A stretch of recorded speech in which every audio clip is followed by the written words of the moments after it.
আচার দেওয়া সবসময়ই একটা ঝামেলার কাজ, কিন্তু এই আচার খেতে তো ভীষণ মজা।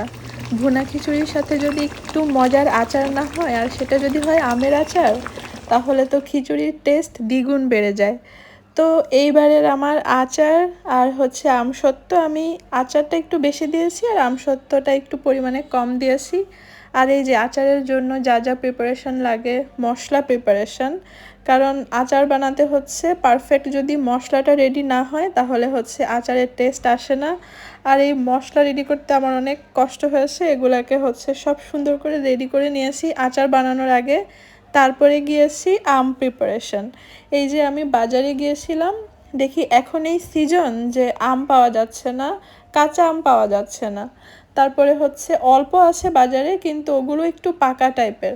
পরে আমি লোকটাকে বললাম, অর্ডার দিয়ে আসলাম আমের জন্য। পরে লোকটা আমাকে একদম পারফেক্ট, মানে একদম আচারের জন্য যে পারফেক্ট আম, সেটা এনে দিয়েছিল। আর এই তো আমি এই ফাঁকে আমসত্ত্বর জন্য কিছু আমকে সেদ্ধ করে নিচ্ছিলাম। আর এখানে আমি হচ্ছে আচারে কাঁচামরিচ আর হচ্ছে একটু রসুন দেই, এতে হচ্ছে আলাদা করে আমাকে আর রসুন আর কাঁচামরিচের আচার দিতে হয় না। ওই আচারেই আমি হচ্ছে সরিষার তেল দিয়ে যে আচার করি, সেই তেলের মধ্যেই এই রসুন তারপরে কাঁচামরিচ ডুবে থাকে। আর যখন আমের আচার নেই, তখন সাথে করে একটু রসুন আর কাঁচামরিচ নেই। খুব ভালো লাগে ওই আচারটা খেতে। আচার সাধারণত বানায় হচ্ছে নানু দাদুরা। আমার আসলে সেই সৌভাগ্য হয়নি আমার দাদুকে দেখা। নানু খুব ছোটোবেলায় মারা গিয়েছে। তো আচারের সাথে আমি কানেক্টেড হচ্ছে আমার আম্মুর সাথে। আম্মুকে আমি ছোটোবেলা থেকে দেখেছি আচার দিতে। আমার বাসায় যারা এসেছে আম্মুর হাতের আচার খেয়েছে, সবাই খুব খুব প্রশংসা করতো, আর সবাই খুব মজা করে খেত। তো ছোটোবেলায় আম্মুকে আচার দিতে দেখেছি, দেখতে দেখতেই হচ্ছে আমি আচার দিতে শিখে গিয়েছি।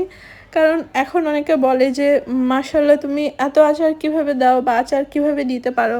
আসলে আমি আম্মুকে দেখেছি তো ছোটোবেলা থেকে, তো ওই জন্য আমার হচ্ছে একটু কষ্ট হয়, কারণ যে কোনো কাজই কষ্ট, আচার বানানো অনেক কষ্ট। কিন্তু হচ্ছে আমি দিতে পারি কারণ আম্মুকে দেখেছি।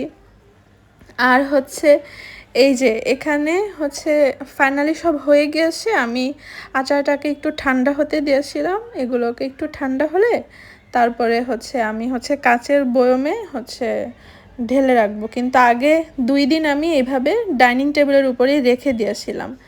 আচ্ছা, এই যে আচার বানানো শেষ, আমি একটু আমসত্ত্ব দিয়েছি। আমার আবার আমসত্ত্ব অনেক প্রিয়। ছোটোবেলায় আমার মেঝো খালামণি আমসত্ত্ব দিত, তো মাঝে মাঝে আমার জন্য পাঠাতো বাসায়, যে আমি আমসত্ত্ব খেতে পছন্দ করি। কেউ যদি বাসায় আসতো বা খালামণি যদি আসতো কখনো, আমার জন্য আমসত্ত্ব দিয়ে দিত। বা খালামণি না আসলেও আমসত্ত্ব একটা প্যাকেট করে আমার জন্য দিয়ে দিত, যে না আমি পছন্দ করি তাই। কিন্তু আমার কখনো ওইভাবে আমসত্ত্ব দেওয়া হয়নি। আম্মুও তেমন একটা আমসত্ত্ব দিত না। গত বছর আমি প্রথম আমসত্ত্ব দিয়েছি, আর এই যে এইবার আমসত্ত্ব দিয়েছি। গত বছর নিজে নিজে দিয়ে শিখে গিয়েছি, তাই এইবার দিয়েছি। আর এটা একটু মশলাযুক্ত, আপনারা এটা কাঁচা আমের, কিন্তু কাঁচা আম দিয়ে এই আমসত্ত্বটা দিয়েছি। আপনারা চাইলে এই মশলাটা অ্যাড নাও করতে পারেন। আমি করি, তাহলে কি হয় আমসত্ত্বটা খেতে অনেক টেস্ট লাগে। আর এই যে আমার ড্রয়িং রুমের জানালা দিয়ে রোদ আসে, আমি সবগুলো আচার বানিয়ে একটু এইভাবে এই যে রোদে রেখে দিয়েছি। তারপরে আর আমসত্ত্ব শুকাতে তো একটু সময় লাগবে। আচার তো হয়ে গিয়েছে, কিন্তু আমসত্ত্ব আমার 4-5 দিন বা 6-7 দিনের মতো লেগেছে। আমি কি করেছি, ডাইনিং টেবিলের উপরে রেখে দিয়েছি।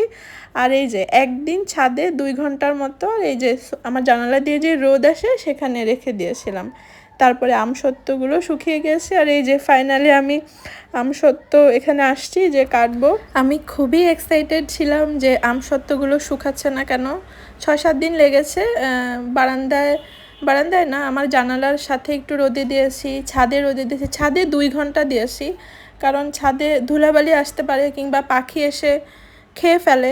সেই জন্য আমি ছাদে দেইনি, শুধু জাস্ট 2 ঘন্টার জন্য দিয়েছি। আর ডাইনিং টেবিলের উপরে ফেলে রেখেছিলাম, ফ্যানের বাতাসে শুকিয়ে গিয়েছে। আর এই যে দেখুন কি ইয়াম্মি আমসত্ত্বগুলো, দেখতে কি লোভনীয় লাগছে। আমরা বাজার থেকে যেই ম্যাঙ্গো বার কিনি না, সে একদম ম্যাঙ্গো বারের মতো দেখতে, আর খেতেও মজা। আর আমি একটু ঝাল ঝাল করেছি, চিলি ফ্লেক্স দিয়েছি, তাই একটু ঝাল হয়েছে।